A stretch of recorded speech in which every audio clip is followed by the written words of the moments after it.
ونؤمن به ونتوكل عليه ونعوذ بالله من شرور أنفسنا ومن سيئات أعمالنا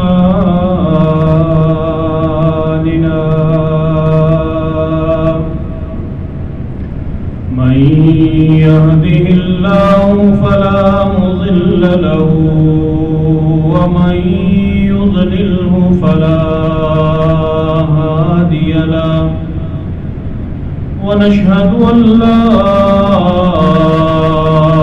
إله إلا الله وحده لا شريك له ونشهد أن سيدنا ومولانا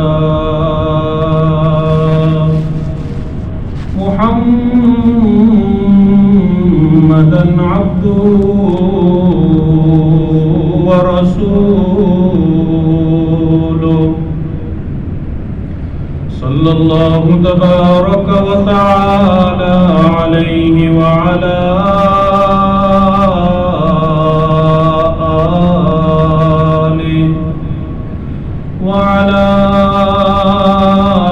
آله وأصحابه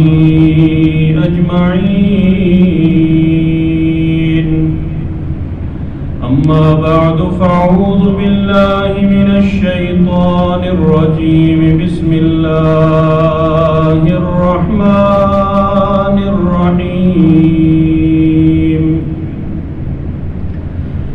يا أيها النبي قل لأزواجك وبناتك ونساء المؤمنين يدنين عليهن من جلابيبهن وقال الله تبارك وتعالى في مقام آخر قل للمؤمنين يغضوا من أبصارهن ويحفظوا فروجهن وفي مقام آخر وقل للمؤمنات يغضضن من أبصارهن ويحفظن فروجهن وقال النبي صلى الله تبارك وتعالى عليه وسلم الحياء شعبة من الإيمان صدق الله مولانا العظيم وصدق رسوله النبي الكريم اما بعد واجب الاحترام حضرات حاضرین و سامعین اور میرے محترم بھائیوں دوستوں اور بزرگوں، اللہ رب العزت نے اس کائنات کی ہر چیز کو عدم سے وجود عطا فرمایا اور اللہ رب العزت نے اپنی تمام مخلوقات میں سے انسان کو سب سے اعلیٰ اور اشرف مخلوق بنایا۔ انسان کی افضلیت کی وجہ سے اللہ رب العزت نے انسان کو باقی تمام مخلوقات میں سے بہت سارے ایسے امتیازات عطا فرمائے ہیں جو اللہ تعالیٰ نے اپنی باقی مخلوقات حتیٰ کہ جنات اور فرشتوں کو بھی عطا نہیں فرمائے۔ ان اوصاف اور ان خصوصیات کی وجہ سے انسان دوسری مخلوقات سے ممتاز ہو جاتا ہے۔ اللہ رب العزت نے انسان کو حس دی، اللہ تعالیٰ نے انسان کو سوچنے کی توفیق دی، اللہ تعالیٰ نے انسان کو مستقبل کی منصوبہ بندی کا طریقہ سکھایا، اور اللہ رب العزت نے انسان کو ایک ایسی دولت دی جسے شرم و حیا، عفت و عصمت کہا جاتا ہے، جو کہ بڑے بڑے قداور جانور اور بڑے بڑی خوبصورت مخلوقات کو اللہ رب العزت نے عطا نہیں فرمائی۔ گزشتہ جمعے آپ حضرات کے سامنے حضرت عثمان غنی رضی اللہ تعالیٰ عنہ کی فضیلت کے حوالے سے گفتگو ہوئی تھی، اور حضرت عثمان غنی رضی اللہ تعالیٰ عنہ کی جو خصوصیات تھیں ان میں سے ایک خصوصیت یہ تھی کہ حضرت عثمان غنی رضی اللہ تعالیٰ عنہ کو اللہ رب العزت نے حیا اور پاک دامنی کی ایسی خصوصیت عطا فرمائی تھی کہ زندگی بھر حضرت عثمان نے خود اپنی آنکھوں سے بھی اپنی شرمگاہ کو نہیں دیکھا۔ حضرت عثمان غنی رضی اللہ تعالیٰ عنہ کو اللہ تعالیٰ نے وہ عظیم الشان خصوصیت عطا فرمائی تھی کہ آپ نے کبھی غسل کرتے ہوئے بھی اپنے پورے بدن کو ننگا نہیں کیا۔ حضرت عثمان غنی رضی اللہ تعالیٰ عنہ کو اللہ رب العزت نے عفت و پاک دامنی اور حیا کی ایسی زبردست خصوصیت دی تھی کہ ساری کائنات میں سب سے باحیا ہستی امام الانبیاء صلی اللہ علیہ وسلم نے بھی یہ کہہ کر اپنے بدن کو سمیٹا کہ کیا میں اس شخصیت سے حیا نہ کروں جس سے آسمان کے فرشتے بھی حیا کرتے ہیں۔ اور آپ صلی اللہ علیہ وسلم کی اپنی حیا کا عالم یہ تھا کہ حدیث پاک کے اندر آتا ہے امام الانبیاء صلی اللہ علیہ وسلم کو اللہ رب العزت نے آنکھوں میں ایسا حیا نصیب فرمایا تھا کہ کسی اعلیٰ خاندان کی کنواری لڑکی کی آنکھوں میں جو حیا ہوتی ہے امام الانبیاء صلی اللہ علیہ وسلم کی نگاہ مبارک میں اس سے بھی زیادہ حیا تھی۔ آپ صلی اللہ علیہ وسلم کی حیا کا خود عالم یہ تھا کہ امام الانبیاء صلی اللہ علیہ وسلم کا اس معاشرے میں جہاں پہ قضائے حاجت کے لیے ننگے جانا وہ تو عام سی بات ہے، کپڑے اتار کے گھومنا عام سی بات ہے، وہاں پہ تو بیت اللہ کا طواف بھی سارے مرد و خواتین ننگے ہو کے کیا کرتے تھے۔ اس معاشرے میں حضور نے آنکھ کھولی اور آپ صلی اللہ علیہ وسلم کی عفت و حیا کا عالم یہ تھا کہ بچپن کی عمر میں بیت اللہ کی تعمیر کے لیے پتھر لاتے ہوئے اللہ کے رسول صلی اللہ علیہ وسلم کا ازار مبارک، یہ جو تہ بند ہوتا ہے یہ کھل گیا، یہ کھلتے ہی حضور بے ہوش ہو گئے اور آپ کی زبان پہ الفاظ تھے ازاری ازاری، میرا تہ بند مجھے پہنا دو، میرا تہ بند مجھے پہنا دو۔ اور جب اللہ کے رسول صلی اللہ علیہ وسلم کو آپ کا تہ بند مبارک پہنایا گیا تب امام الانبیاء صلی اللہ علیہ وسلم ہوش میں آئے۔ یہ بچپن کی عفت و حیا کا عالم یہ ہے۔ میرے بھائیوں اور عزیزوں، حضرت عثمان غنی رضی اللہ تعالیٰ عنہ ہمارے لیے ایک قابل تقلید شخصیت ہے، اس لیے کہ آپ صحابہ میں سے ہیں۔ صحابہ کا مقام حضور نے فرمایا کہ میرا ہر صحابی ستاروں کی طرح ہے، جیسے ہر ستارے سے تم رہنمائی لے سکتے ہو، ہر ستارہ اونچا بھی ہوتا ہے، روشن بھی ہوتا ہے، اور سمندروں میں سفر کرنے والوں کو پتا ہے کہ وقت بھی ستاروں کے ذریعے سے معلوم کیا جاتا تھا، رستہ بھی ستاروں کے ذریعے سے معلوم کیا جاتا تھا۔ آپ صلی اللہ علیہ وسلم نے فرمایا کہ میرے اہل بیت کی مثال کشتی کسی ہے اور میرے صحابہ کی مثال ستاروں کسی ہے۔ سمندروں میں سفر کرنے والا کشتی کے بغیر اگر سمندر میں اترے گا تو بھی ڈوب جائے گا، اور اگر کشتی میں تو بیٹھ جائے، ستاروں کو نظر انداز کر دے، ڈوبے گا تو نہیں لیکن مر جائے گا، منزل پہ نہیں پہنچ سکے۔ اہل بیت کی محبت کی کشتی میں بیٹھ کے نبی کے آسمان نبوت کے جو ستارے ہیں صحابہ، جب کوئی انسان ان سے رہنمائی لیتا ہے تو نہ ہی ڈوبنے کا امکان رہتا ہے نہ ہی گمراہ ہونے کا اندیشہ ہوتا ہے۔ انہی شخصیات میں سے ایک عثمان غنی رضی اللہ تعالیٰ عنہ ہے۔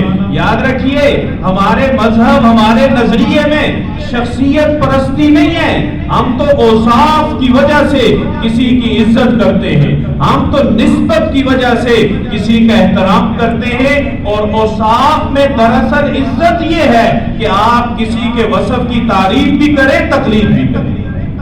وہ وصف بیان کریں، اس کے بعد اس وصف کو اپنائیں۔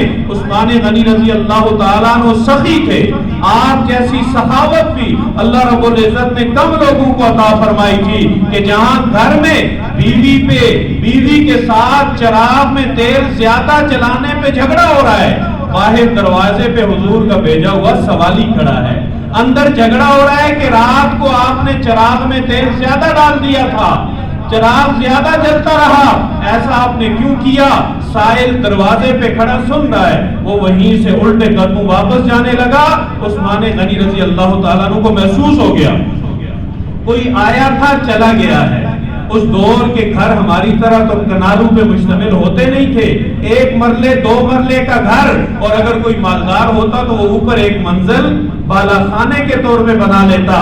حضرت عثمان غنی رضی اللہ تعالیٰ عنہ کا گھر مبارک مدینہ طیبہ میں ان کے وقف شدہ باغ کے اندر آج بھی موجود ہے، جو اس کی موجودہ شکل ہے بڑی پیاری ہے، جو نیچے کی منزل ہے آدھی بیسمنٹ طرز کی، آدھی دیواریں اوپر نکلی ہوئی ہیں، خوبصورت قسم کے تراشے ہوئے پتھروں کا تقریباً 1.5 مرلے پہ مشتمل گھر اس شخصیت کا ہے کہ جس کی طرف سے مسجد نبوی کا چندہ آج بھی جاری ہے، جس کے نام کا اکاؤنٹ مدینہ کے بینکوں میں بنا ہوا ہے، اور اس اکاؤنٹ کا ٹائٹل ہے یہ اکاؤنٹ بنام عثمان بن عفان، اور آگے لکھا ہوا ہے کہ عثمان غنی کی رضی اللہ تعالیٰ عنہ 1400 سال سے فلان جو انکم ہے وہ ساری کی ساری مسجد نبوی پہ خرچ ہوگی، دنیا کے کسی فرد پہ خرچ نہیں ہوگی۔ اور آپ کا گھر 1.5 مرلے پہ مشتمل ہے، جس میں ایک کمرہ نیچے ایک اوپر ہے۔ معراج یہ کر رہا تھا، محسوس کر لیا کہ کوئی آیا تھا واپس چلا گیا، باہر نکلے دیکھا ایک آدمی جا رہا ہے، اسے واپس بلایا، کہا بھائی آئے کیوں تھے، واپس کیوں جا رہے ہو؟ کہنے لگا مجھے حضور نے بھیجا تھا، کچھ پیسے چاہیے تھے، حضور کے پاس تو تھے نہیں، آپ نے کہا جاؤ میرے عثمان کے پاس، وہاں سے تمہیں مل جائیں گے۔ میں آیا لیکن میں نے ایک عجیب ماجرا دیکھا، آپ اپنی اہلیہ سے اس بات پہ بحث کر رہے تھے کہ رات کو چراغ میں تیل زیادہ کیوں ڈال دیا، تو میں نے سوچا کہ جو بندہ چند گھونٹ چند قطرے تیل پہ اپنی بیوی سے الجھ رہا ہے وہ مجھے کیا دے گا؟ کہنے لگے ٹھہرو، فوراً فیصلہ نہ کر لیا کرو۔ اندر گئے، پیسوں سے ایک تھیلی بھری، وہ اضافی سکہ نہیں دیا بلکہ پیسوں سے تھیلی بھر کے جب اس کے ہاتھ میں پکڑائی، وہ سیاق و سباق کو دیکھتا ہے، اسے بات سمجھ نہیں آتی کہ تیل کے ایک گھونٹ پہ اپنی بیوی سے لڑنے والا اتنے پیسے مجھے کیوں دے رہا ہے؟ پوچھا بھائی آپ ہوش و حواس میں مجھے یہ پیسے دے رہے؟ عثمان غنی رضی اللہ تعالیٰ عنہ نے فرمایا ہاں، وجہ یہ ہے کہ بیوی سے اس لیے الجھ رہا تھا کہ جو اپنی ذات پہ خرچ ہوا اس کا حساب اللہ نے لینا ہے، میں رب کو حساب نہیں دے سکتا، اور جو میں نے رب کو دیا ہے قیامت کے دن میں نے رب سے اس کا حساب واپس لینا ہے۔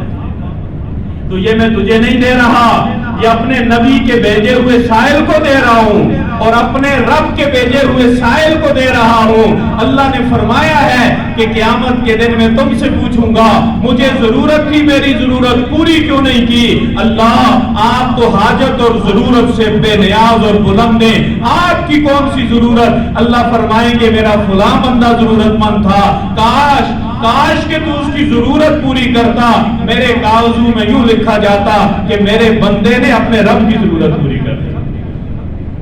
میرے بھائیوں، حضرت عثمان غنی رضی اللہ تعالیٰ عنہ کو اللہ رب العزت نے جو عفت و پاک دامنی اور جو شرم و حیا کی دولت عطا فرمائی تھی، آج کی اس دنیا میں اس امت کو، میرے آقا صلی اللہ علیہ وسلم کی امت کو اس عفت و حیا کی ضرورت ہے۔ عثمان غنی رضی اللہ تعالیٰ عنہ کی اتباع شرم و حیا میں ضرورت ہے، سخاوت و فیاضی میں ضرورت ہے۔ اگر دل میں عثمان غنی رضی اللہ تعالیٰ عنہ سے پیار ہے پھر ہاتھ کھلا ہونا چاہیے۔ تنگ ہاتھ والا عثمان غنی رضی اللہ تعالیٰ عنہ سے محبت کا دعویٰ نہیں کر کر سکتا، جس کی آنکھ میں حیا نہیں، جس کے دماغ میں حیا نہیں، جس کے کان میں حیا نہیں، جس کی نگاہ میں حیا نہیں، جس کے دل میں حیا نہیں، جس کی سوچ پاکیزہ نہیں، جس کی نظر ستھری نہیں، جس کا چلن اچھا نہیں، جس کا کردار اچھا نہیں، جس کی گفتار اچھی نہیں، اور وہ دعویٰ کرے کہ میں عثمانی ہوں، عثمان غنی رضی اللہ تعالیٰ عنہ سے پیار کرنے والا ہوں۔ بھائیو، پیار لفظوں میں نہیں ہوتا، پیار کا عمل سے اظہار کرنا پڑتا ہے۔ محبت کرنے والے اپنے اعمال سے بتاتے ہیں محبت ہوتی کیا ہے، محبت کی کیسے جاتی ہے، اور محبت ایسی چیز ہے جو کبھی چھپ نہیں سکتی۔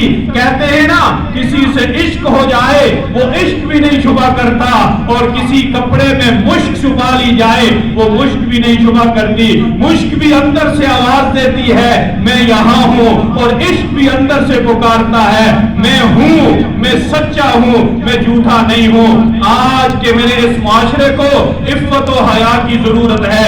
امام الانبیاء صلی اللہ علیہ وسلم نے فرمایا، میری امت اگر تمہیں معلوم کرنا ہے قیامت کتنا دور ہے، رب نے مجھے بھی نہیں بتایا کہ قیامت کب آئے گی، اللہ نے علم اپنے پاس رکھا، نشانیاں رب نے مجھے بتائی ہیں، میں تمہیں وہ نشانیاں بتاتا ہوں، انہیں ڈھونڈتے رہنا، تمہیں پتہ چل جائے گا قیامت کتنا قریب ہے، ہم قیامت سے کتنا دور ہیں۔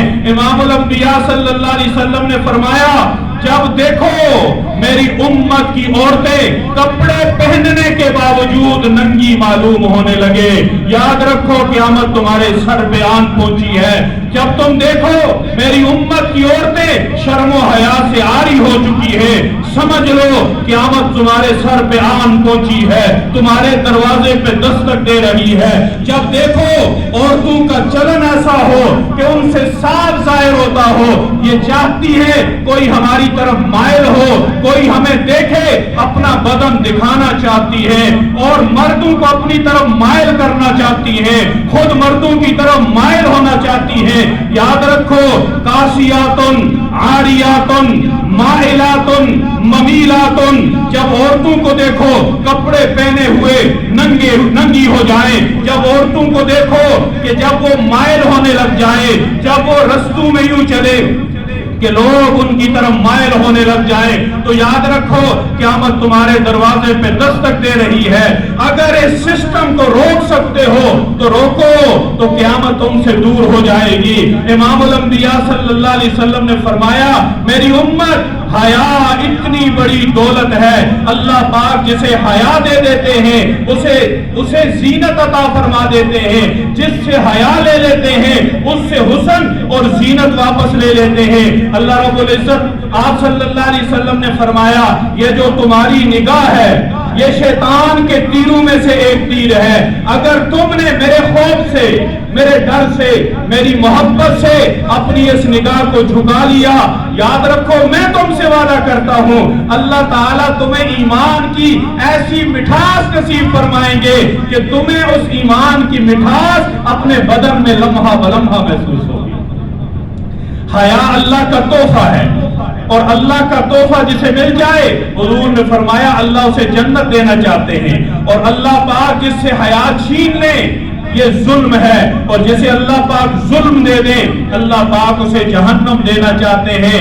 آپ صلی اللہ علیہ وسلم نے فرمایا الحیاء شعبۃ من الایمان، جو ایمان ہے، ایمان جن پرزوں سے مل کے بنا ہے، ان پرزوں میں سے ایک اہم پرزہ جیسے گاڑی کا انجن ہوتا ہے، ایسے ایمان کا پرزہ جو سب سے اہم پرزہ ہے، اس پرزے کا نام حیا ہے۔ اور آپ صلی اللہ علیہ وسلم نے واضح الفاظ میں فرما دیا، اذا فاتک الحیا فافعل ما شئت، اے میرے امتی جب تیرے پاس حیا نہ رہے، جب تو حیا کو پامال کر دے، جب تو حیا کو قربان کر دے، پھر تو میری طرف سے آزاد ہے، میرے دین سے آزاد ہے، تیرا جو جی چاہے کر، تجھ سے کوئی پوچھنے والا نہیں ہے۔ میرے بھائیوں، ایک مومن کی نگاہ اس کے حیا کا پتہ دیتی ہے، ایک مومن کا چلن اس کے حیا کا پتہ دیتا ہے۔ آج ہمارا معاشرہ جس بے راہ روی کا شکار بن چکا ہے، اللہ کی قسم یوں لگتا ہے ہم دنیا میں نہیں گٹر میں رہ رہے ہیں. ہمیں یوں لگتا ہے ہم کسی اسلامی ملک میں نہیں بلکہ ایک ایسے ملک میں رہ رہے ہیں جہاں ہر بندہ طاق پہ ہے, اسے گناہ کا موقع نہیں ملتا. جسے جب گناہ کا موقع ملتا ہے وہ اسے اپنی ذمہ داری سمجھ کے اس گناہ کو سر انجام دیتا ہے. آپ کے اسلام آباد کے گلی گلی کوچے کوچے میں بدکاری کرنے والے کے لیے سہولت کار بھی موجود ہیں, جگہ بھی موجود ہیں, انتظامات بھی موجود ہیں, سیکیورٹی بھی موجود ہے, سیفٹی بھی موجود ہے. بدکاری کے لیے رستے ہموار کیے جا رہے ہیں. لیکن اگر کوئی نکاح کرنا چاہے اس نکاح میں اتنی پیچیدگیاں ہیں کہ جب تک مرد عورت سے منہ کالا کرتا رہے وہ پرامن مطمئن رہتا ہے. جس دن عورت نے یہ کہہ دیا بھائی مجھ سے نکاح کر لو, اس دن وہ غائب ہو جاتا ہے. جو آسان تھا وہ مشکل ہو گیا, جو مشکل تھا وہ آسان ہو گیا. جس میں رب کی رضا تھی اس کے رستے بند ہو گئے, جس میں رب کی ناراضگی تھی اس کے رستے کھل گئے. اور آج ہمارے ملک میں ایک اور آرڈیننس کے ذریعے سے ایک قانون بنایا گیا ہے. میرا خیال ہے اسپیشل ڈومیسٹک ایکٹ یا اس طرح کا کوئی ایکٹ ہے. اس ایکٹ یہ کیا ہے اس کی تفصیل آپ خود پڑھیں. اس کا ایک جملہ میں آپ کو بتاتا ہوں کہ ہمارے معاشرے کو کدھر لے جانے کی کوشش کی جا رہی ہے کہ اگر کوئی بچی گھر میں کسی کی باہوں میں باہیں ڈال کے اپنی ماں کے سامنے آ جائے, اپنے باپ اور بھائی کے سامنے آ جائے, باپ پوچھ لے یہ کون ہے, وہ کہے میرا بوائے فرینڈ ہے, باپ اسے ڈانٹے, بچی 15 پہ اطلاع دے, پولیس آ کے باپ کو گرفتار کرے گی, ماں کو گرفتار کرے گی, بھائی کو گرفتار کرے گی, غیرت مند رشتہ دار کو گرفتار کرے گی. تم کون ہوتے ہو کسی کی آزادی کے اندر مداخلت کرنے والے؟ پھر اس کا نتیجہ کیا نکلتا ہے؟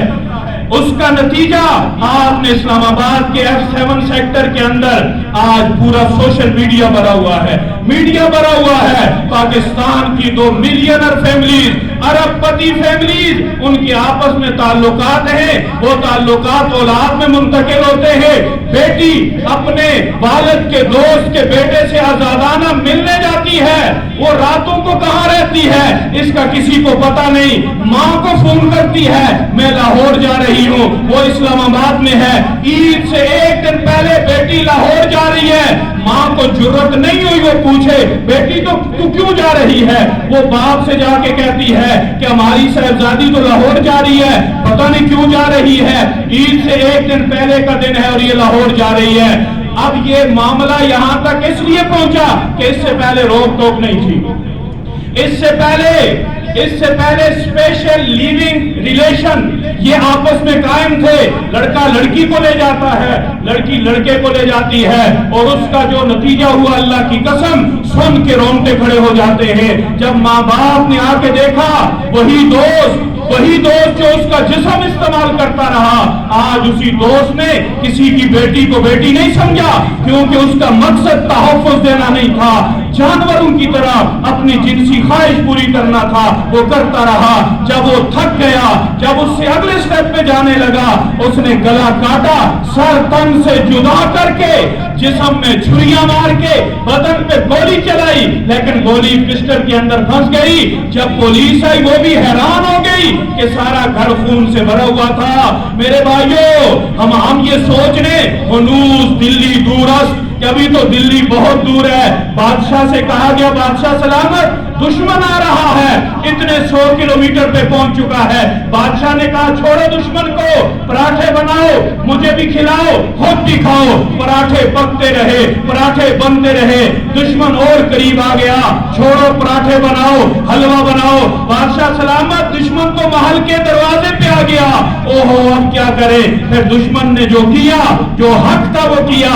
خلیفہ بغداد کو جب ہلاکو خان نے پکڑا اور اس کے جو زر و جواہر کے خزانے تھے, مالا مال لبریز خزانے, اسلحہ خالی تھے, خزانے بھرے ہوئے تھے.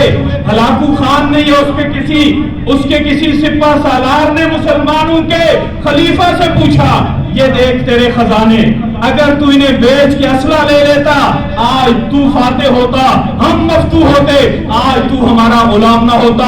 ایسا کیوں ہوا؟ تو نے ایسا کیوں کیا؟ تو بغداد کے مسلمانوں کے خلیفہ نے کہا بس اللہ کی مرضی, کیا کہا؟ بس اللہ کی مرضی، رب کی تقدیر میں ایسے ہی لکھا ہوا تھا۔ یہ جملہ اللہ کو پسند نہیں ہے۔ تدبیر کے بغیر تقدیر پہ اپنے آپ کو چھوڑ دینا اللہ کو پسند نہیں ہے۔ گھوڑا باندھ کے رب پہ توکل کرنا اللہ کو پسند ہے۔ گاڑی کو لاک کر کے آیت الکرسی پڑھ کے پھونک کے پھر اللہ پہ توکل کرنا اللہ کو پسند ہے۔ جہاں چوریاں ہوتی ہیں وہاں شیشے کھلے چھوڑ کے گاڑی اللہ چھوڑ کے آ جائے، بس اللہ مالک ہے۔ اللہ مالک ہے، چوکیدار نہیں ہے۔ مالک اور چوکیدار میں فرق کرو۔ رب نے عقل دیا ہے، رب نے شعور دیا ہے، رب نے سمجھ دی ہے۔ اس نے کہا بس رب کی مرضی۔ اللہ کو ایسے ہی منظور تھا۔ اس چنگیزی نے بڑا زبردست جواب دیا۔ اس نے کہا ٹھیک ہے، اب تو دیکھنا آگے اللہ کی مرضی کیا ہے۔ آگے اللہ کی مرضی یہ ہے، 2 گھوڑے منگوائے گئے۔ اس مسلمانوں کے خلیفہ کی ایک ٹانگ ایک گھوڑے سے باندھی گئی، دوسری ٹانگ دوسرے گھوڑے سے باندھ کے گھوڑوں کو مخالف سمت میں بھگا دیا گیا۔ اس کا بدن یوں چرا، یوں 2 ٹکڑے ہوئے، اور ساتھ اس چنگیزی نے کہا کہ اب دیکھ یہ بھی رب کی مرضی ہے۔ میرے بھائیو، ہنوز دلی دور است، یہ جملہ یاد رکھنا۔ اور یہ جو واقعہ میں آپ کو سنا رہا ہوں، جس لڑکے نے قتل کیا، قاتل جعفر برادرز کے نام سے پاکستان کا ایک جانا پہچانا نام ہے، اور جو بچی قتل ہوئی وہ بھی کوئی معمولی خاندان کی نہیں، اس کا باپ پاکستان کا چہرہ، پاکستان کا سفیر، 2 ملکوں کا سفیر ہے، اور وہ دور نہیں ہے، یہ سامنے نیول انکریج کے رہنے والے ہیں۔ ہنوز دلی دور است، دلی دور نہیں ہے، دلی بہت قریب ہے۔ پراٹھے بنانے اور کھانے کا وقت گزر چکا ہے، اب اپنے بچوں کی اخلاقی تربیت کی ضرورت ہے۔ خدا کا واسطہ کبھی بیٹھ کے دیکھنا کہ ہم نے اپنے بچوں پہ کتنے لاکھ کتنے کروڑ خرچ کیے ہیں کہ یہ اچھی دنیا گزار سکے۔ آپ نے بہت اچھا کیا، بچوں کو اچھی دنیا کا اچھا مستقبل دینا یہ ماں باپ کی ذمہ داری ہے، لیکن بچے کے دل میں خوف خدا کون پیدا کرے گا؟ بچے کے دل میں عشق مصطفیٰ کون پیدا کرے گا؟ بچے کے دل میں شرم و حیا کون پیدا کرے گا؟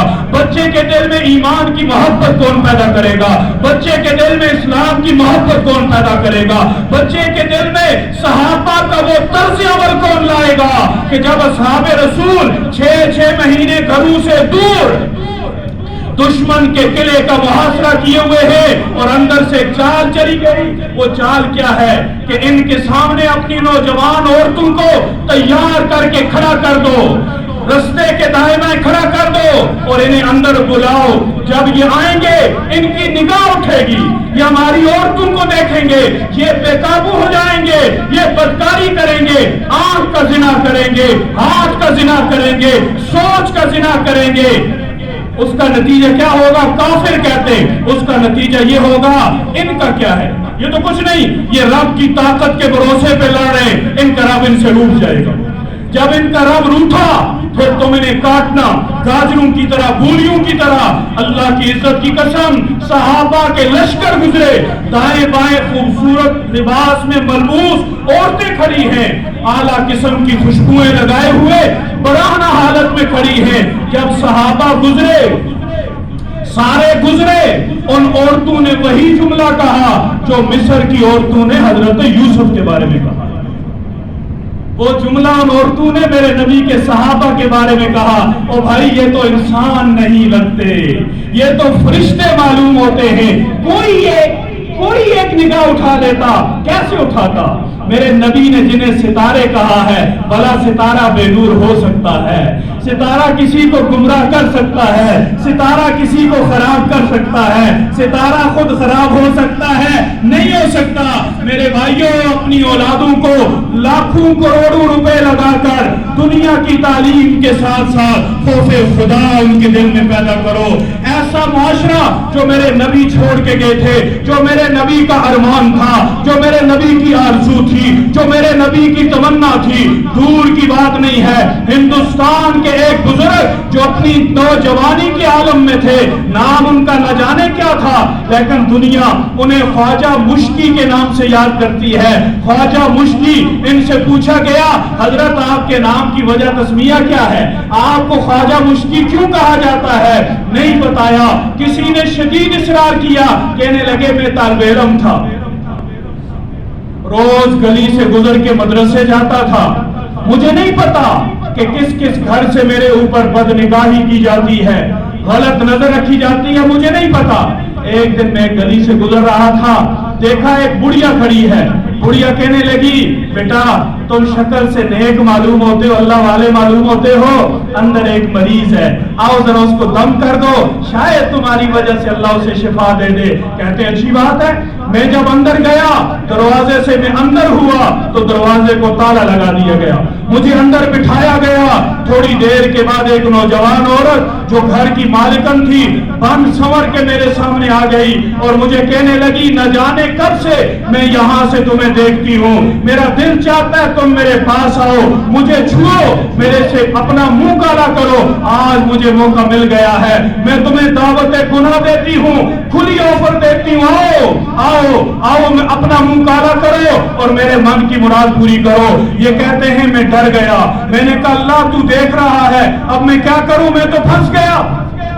میں نے کہا خدا کا واسطہ میں ایسا بندہ نہیں ہوں، مجھے چھوڑ دے، تو اپنی مراد کسی اور سے پوری کر دے۔ اس نے کہا اچھا تجھے پتا ہے دروازہ بند ہے، اگر تو نے میری بات نہ مانی میں کپڑے پھاڑوں گی، میں کھڑکی سے باہر شور مچاؤں گی کہ یہ بندہ میرے گھر میں گھس آیا ہے، پھر تجھے سنسار کیا جائے گا، تو معاشرے میں کسی کام کا نہیں رہے گا، نہ تیرا نام ہوگا نہ تیری ذات بچے گی۔ میں نے کہا اللہ تو میری مدد کرنا، جس ایمان کو میں نے ساری زندگی بچا کے رکھا ہے آج اس پہ ڈاکو حملہ آور ہو گئے، میرے مولا کیا میری کوئی غلطی ہے جس کی وجہ سے آج مجھ سے یہ گناہ ہونے جا رہا ہے، اگر ہے تو مجھے معاف کر دے، جیسے حضرت یوسف کے لیے تو نے دروازے کھولے تھے مولا میرے لیے بھی کھول دے۔ کہتے ہیں دروازہ تو نہ کھلا، رب نے میرے ذہن میں ایک تدبیر ڈالی، میں نے کہا مجھے بیت الخلا جانا ہے، واپس آ کے آپ سے بات کرتا ہوں، کہا جاؤ۔ جب میں بیت الخلا گیا وہاں جتنی گندگی تھی وہ ساری میں نے اٹھا کے اپنے بدن پہ مل لی، جب میرا سارا بدن گندگی سے بدبودار ہوا تو میں باہر نکل آیا، میں باہر نکلا تو عورت پیچھے بھاگی، اس نے کہا یہ تو پاگل ہے، یہ دیوانہ ہے، اسے نکالو گھر سے۔ میں وہاں سے باہر نکلا، میں نے تو مدرسے جانا تھا، میں نے تو قرآن پڑھنے جانا تھا، اللہ اب تو سارے لوگوں کو بدبو آئے گی۔ میں نے جا کے ایک نہر میں چھلانگ لگائی، کپڑے بھی دھوئے، بدن بھی دھویا۔ جب میں باہر نکلا تو جو بھی میرے پاس سے گزرتا ہے مڑ مڑ کے مجھے دیکھتا ہے، دور دور تک سنتا ہے، میں شرم کے مارے جا رہا ہوں کہ شاید کہیں بہانہ باقی رہ گیا ہے، بدبو آ رہی ہے۔ جب میں کلاس میں پہنچا استاد نے سبق روک لیا اور کہا کہ خوشبو کس نے لگائی ہے، ایسی خوشبو میں نے آج تک نہیں سونگی۔ میں نے کہا شاید استاد طنز کر رہے، میں نے سر نیچے کیا، ساتھ والے نے کہا حضرت اس نے لگائی ہے، او بھائی بتاؤ یہ خوشبو تو کہاں سے لایا ہے؟ میری آنکھوں میں آنسو تھے، میں نے کہا استاد محترم اللہ کی عزت کی قسم خوشبو کوئی نہیں ہے، میرے ساتھ تو یہ معاملہ ہے۔ استاد نے کہا ہاں جو رب کی خاطر گناہ چھوڑتے ہوئے اپنے بدن کو بدبودار کرتا ہے رب اس کے بدن کو خوشبودار کر دیتے ہیں۔ میرے بھائیوں دعوت گناہ دینے والے قدم قدم پہ موجود ہیں، خدا کا واسطہ قرآن پڑھو، رب کا قرآن نبی کی بیویوں سے کہتا ہے بڑی چادر لے کے گھر سے نکلو، وَلَا تَبَرَّجْنَ تَبَرُّجَ الْجَاهِلِيَّةِ الْأُولَىٰ، جیسے جاہلیت میں عورتیں نکلتی تھی ویسے نہ نکلو۔ نبی اللہ کا قرآن مجھے اور آپ کو کہہ رہا ہے قُلْ لِلْمُؤْمِنِينَ يَغُضُّوا مِنْ أَبْصَارِهِمْ وَيَحْفَظُوا فُرُوجَهُمْ، اے میرے نبی ان مومنوں سے کہہ دو اپنی نگاہوں کو جھکا لے، اپنی شرمگاہوں کو بچا لے۔ اے نبی اپنی عورتوں سے کہہ دو، اپنی امت کی عورتوں سے کہہ دو اپنی نگاہوں کو جھکا لے، اپنی شرمگاہوں کی حفاظت کرے۔ میرے بھائیوں بہت سارے لوگ یہاں تاجر بیٹھے ہوئے ہیں، بہت سارے لوگ ایسے ہیں جو ایسے دفاتر میں کام کرتے ہیں جہاں پبلک ریلیشن ہے، جہاں پبلک ڈیلنگ ہے، جہاں خواتین بھی آتی ہیں، حضرات بھی آتے ہیں۔ اللہ کی قسم یہ موقع ہے ایمان کو چیک کرنے کا، ایمان کو بڑھانے کا۔ میں نے یہاں اپنے اس علاقے میں کتنے دکاندار اپنی آنکھوں سے دیکھے ہیں کہ انہیں یہ بھی پتہ نہیں چلتا کہ آنے والی نوجوان تھی یا بوڑھی تھی۔ ایسے ہیں یہاں پہ بیٹھے ہوئے ہیں کہ وہ سودا بھی بیچتے ہیں اور ایمان بھی بچاتے ہیں۔ مسکراؤ نہیں، ضرورت کی بات کرو، اللہ پاک رزق میں برکت دیں گے۔ یہ شیطان کے چیلے ہیں، یہ شیطان کے ایلچی صبح سے لے کے شام تک آپ کے پاس آتے۔ اپنے ہاتھوں کو بچاؤ، اپنی نگاہوں کو بچاؤ۔ آخری بات رب نے ہر گناہ کے بارے میں کہا یہ گناہ نہ کرنا، جھوٹ نہ بولنا، وَاجْتَنِبُوا قَوْلَ الزُّورِ۔ جب بدکاری کی بات آئی، زنا کی بات آئی، اللہ نے کیا کہا؟ وَلَا تَقْرَبُوا الزِّنَا، زنا کے قریب بھی نہ جانا۔ کیا مطلب؟ زنا فوراً نہیں ہوتا، پہلے اس کے اسباب ہوتے ہیں، نگاہ سے شروع ہوتا ہے، دل میں سوچ آتی ہے، دماغ منصوبہ بندی کرتا ہے، شیطان پلاننگ کرتا ہے۔ اللہ نے سوچ سے ہی منع کر دیا، رب نے دیکھنے سے ہی منع کر دیا، رب نے منصوبہ بندی سے منع کر دیا۔ اگر تم نگاہ کو بچاؤ گے آگے میں تمہیں بچاؤں گا، تم سوچ پاک کرو گے آگے میں تمہیں بچاؤں گا۔ خدا کا واسطہ ہم سیلاب میں بہ رہے ہیں، فتنے ہر طرف سے یلغار کر رہے ہیں۔ اپنے بچوں کی وقت پہ شادیاں کراؤ، مخلوط ماحول سے اپنے بچوں کو بچاؤ، چاہے وہ اسکول میں ہو، کالج میں ہو، یونیورسٹی میں ہو یا دفتر میں ہو۔ انٹرنیٹ پہ اپنے بچوں کو آزاد نہ چھوڑو، ورنہ جو میرے سامنے معاملات آتے ہیں، فلاں ملک سے لڑکی آ گئی، فلاں ملک سے لڑکا آ گیا، انٹرنیٹ پہ دوستی ہوئی، اخبارات میں خبریں لگی، ایک مہینے کے بعد نہ اس کا پتہ نہ اس کا پتہ، کئی لوگ اپنی زندگیوں سے ہاتھ دھو بیٹھے، پھر مائیں روتی ہیں، پھر باپ روتے ہیں، لیکن اللہ فرماتے ہیں وَمَا أَصَابَكُم مِّن مُّصِيبَةٍ فَبِمَا كَسَبَتْ أَيْدِيكُمْ۔ رو نہیں، یہ مصیبتیں تمہارے اپنے ہاتھوں کی کری ہوئی ہیں، تم نے اپنے ہاتھوں سے کیا ہے۔ اور ایک حدیث پاک تو میں نے پڑھی، میں ڈر گیا، اللہ کی قسم میں اتنا ڈر گیا، میں وہاں سے آگے نہیں چل سکا۔ حدیث حضور فرماتے بچی کا ایک ماہواری جو پہلی ہے، بچی کی پہلی ماہواری باپ کے گھر میں، دوسری ماہواری سسرال کے۔ ہم کہاں جا رہے ہیں؟